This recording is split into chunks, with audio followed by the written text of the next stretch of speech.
morning. Welcome again to Morning Devotions. Thank you for our time together. Now, the scripture says here in Proverbs chapter 13, verse 22, "Good people leave an inheritance for their grandchildren, but a sinner's wealth passes to the godly." Isn't it fascinating that God has to speak to us about our inheritance?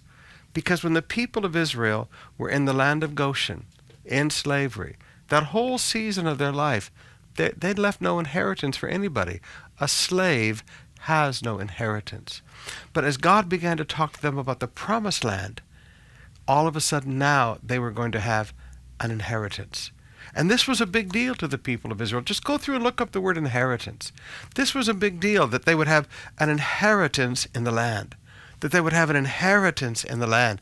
And when Moses and the people of Israel got ready to go into the promised land, finally after the 40 years of wilderness wandering, two of the tribes wanted to remain behind, and they said, "We don't want an inheritance, we just want to stay here." But he said, "No, everybody has to get their inheritance in the land."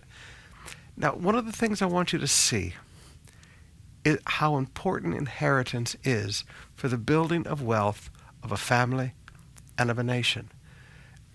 Every generation is not supposed to start from zero. Every generation should grow from what has happened in the last generation.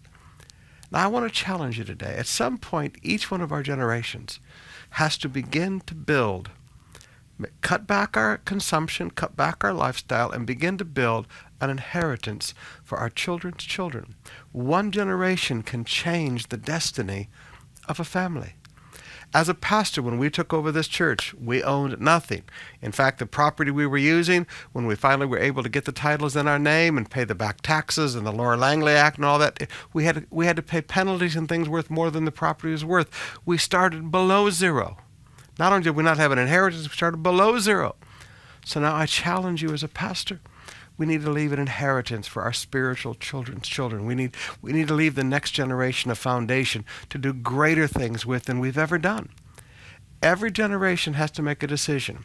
Will I consume everything, or will I leave an inheritance for my children's children?